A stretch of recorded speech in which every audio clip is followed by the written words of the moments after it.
Session. और आज इस लेक्चर में मैं रेजोनेंस के दो क्वेश्चन लेके आया हूँ। एक क्वेश्चन आपका सीरीज रेजोनेंस पे है और एक पैरेलल रेजोनेंस पे।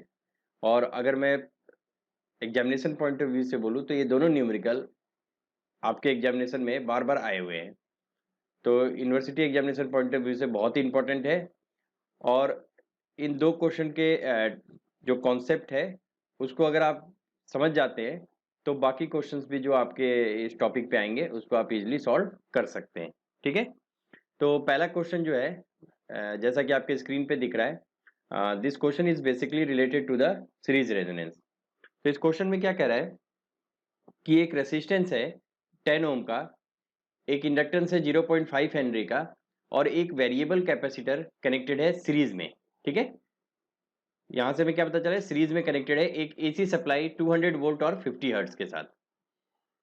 हमें क्या फाइंड आउट क्या करना है कि find the value of the capacitance that is connected parallel to this coil, means inductance and resistance at the resonance frequency of 125 hertz। ठीक है, आपको कैपेसिटेंस की वैल्यू फाइंड आउट करनी है कि क्या है रेजोनेंस कंडीशन में। उसके बाद हमें क्या फाइंड आउट करना है कि also find the voltage across the inductance and capacitance. ठीक है, तो इस क्वेश्चन को हम कैसे सॉल्व करेंगे, सॉल्यूशन क्या होगा। सबसे पहले मैं सर्किट आपके लिए ड्रॉ कर देता हूं। सर्किट में क्या कर रहा है, एक ये रेसिस्टेंस है, this is resistance of 10 ohm and an inductor and a capacitor is connected in series। ठीक है, ये हो गया आपका रेसिस्टेंस, इसकी वैल्यू है 10 ओम, दिस इज इंडक्टेंस 0.5 हेनरी, और ये जो कैपेसिटर है ये हमने क्या रखा है, वेरिएबल रखा है। ठीक है, वेरिएबल मींस कैपेसिटर की क्या वैल्यू होगी जिस वैल्यू पे ये रेजोनेंस में कंडीशन में आएगा, और रेजोनेंस फ्रीक्वेंसी आपको दे रखी है 125 हर्ट्ज। ठीक है, ये जो सप्लाई है ये है 200 वोल्ट और 50 हर्ट्ज। ठीक है, अब आपको रेजोनेंट फ्रीक्वेंसी दे रखा है तो डायरेक्टली हम क्या कर सकते हैं, we can apply the formula. So आपको पता है omega R is equal to 1 upon under root L C, this is for series resonance. So from here omega R क्या हो जाएगा, 2 pi into F R is equal to 1 upon under root L C. ठीक है, यहां पर हमें F R की value पता है 125 हर्ट्ज है, एल की वैल्यू हमें पता है 0.5 हेनरी है, हमें सी की वैल्यू कैलकुलेट करनी है। तो मैं इसको सिंपली ऐसे सिंप्लीफाई कर लेता हूं, सी इज इक्वल टू, ऐसे कर लेते हैं, under root L C is equal to 1 upon 2 pi into 125। ठीक है, तो यहां से अगर स्क्वायर में कर दूं दोनों साइड तो L C is equal to 1 upon 2 pi into 125, इसका स्क्वायर हो जाएगा।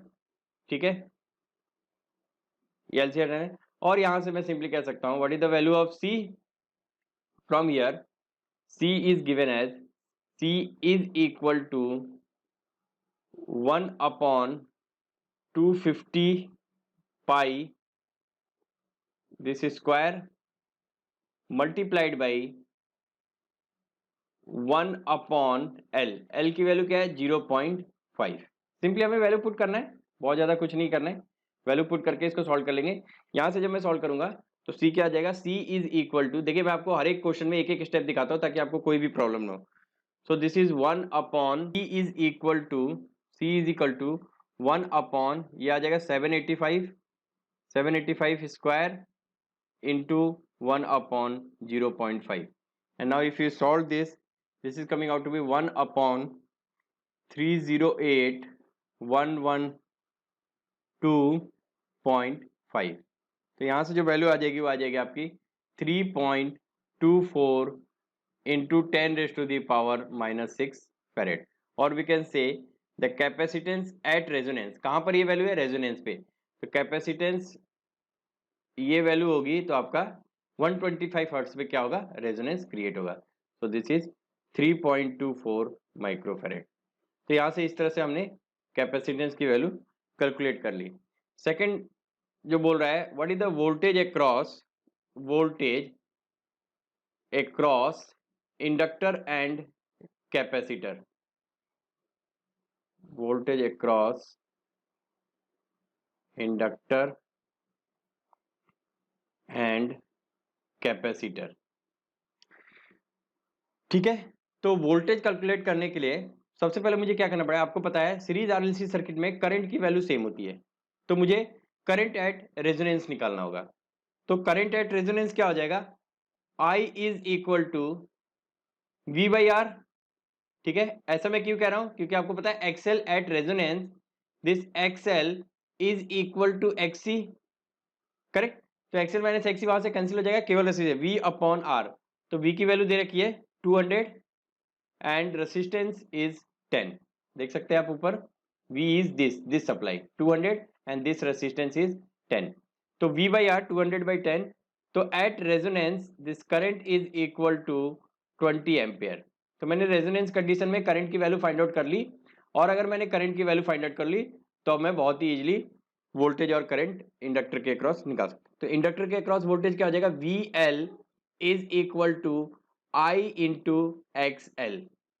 सो what is the value of I, 20 into XL क्या होता है, omega L, omega means 2 pi into, यहाँ पे हम रेजोनेंस फ्रीक्वेंसी डालेंगे, इसलिए रेजोनेंस फ्रीक्वेंसी डालेंगे 125 हर्ट्ज डालेंगे, ये फ्रीक्वेंसी हम नहीं डालेंगे, ये दिस वन 50 हर्ट्ज, क्यों, क्योंकि सप्लाई फ्रीक्वेंसी है, और ये जो भी कैलकुलेशन हम यहाँ पे कर रहे हैं वो रेजोनेंस फ्रीक्वेंसी पे कर रहे हैं। ये सारे फॉर्मूले जो है रेजोनेंस फ्रीक्वेंसी वैलिड है, तो आप कभी भी ये कंफ्यूज नहीं होंगे कि हम सप्लाई का फ्रीक्वेंसी यहाँ पे डालेंगे, रेजोनेंस के लिए वैलिड है, इसलिए इसी फ्रीक्वेंसी पे 125 हर्ट्ज पे ही ये करंट फ्लो करेगा। और ये आपको पता है सीरीज रेजोनेंस में मैक्सिमम करंट होता है।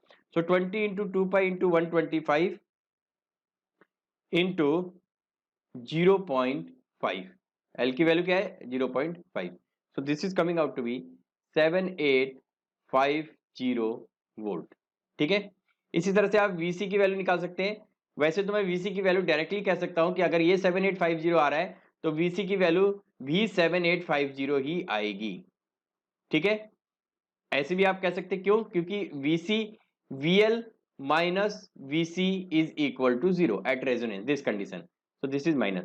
बट अगर आप कैलकुलेट करना चाहते हैं तो इस फॉर्मूले से भी आप कैलकुलेट कर सकते हैं, आंसर सेम आएगा I into XC। So I into XC means I की वैल्यू कितनी है 20 इंटू 1 अपॉन ओमेगा C, सो 1 अपॉन 2 पाई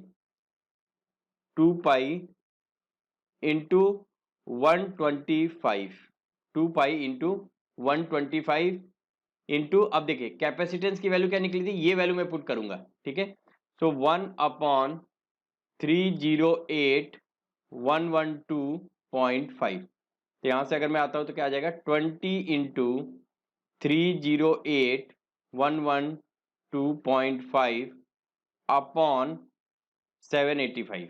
ठीक है, इसको आप सॉल्व कर लेंगे, this is coming to be 7850। तो इस तरह से आपने देखा बहुत ही इजीली हमने सीरीज आरएलसी सर्किट का एक क्वेश्चन सॉल्व कर लिया।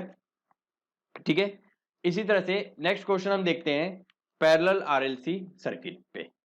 तो ये है क्वेश्चन नंबर 2, और ये क्वेश्चन भी आपके यूनिवर्सिटी एग्जाम में बहुत ही बार पूछा गया है, और ये क्वेश्चन पैरेलल आरएलसी सर्किट पे रिलेटेड है। अब इसमें क्या कह रहा है कि एक एसी सर्किट है that consist of an resistance 3 ohm and the inductance 0.02 Henry.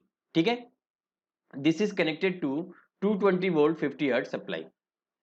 अब उसके बाद पूछ रहा है कि find the value of the capacitance, आपको कैपेसिटेंस की वो वैल्यू फाइंड आउट करनी है जिसको हम इसके पैरेलल में लगाए, मींस इस इंडक्टिव सर्किट के पैरेलल में लगाए टू प्रोड्यूस द रेजोनेंस, यानी रेजोनेंस प्रोड्यूस हो। ठीक है, तो अगर आप इसका अगर मैं इसका सर्किट ड्रॉ करता हूं पहले, तो सर्किट क्या आ जाएगा,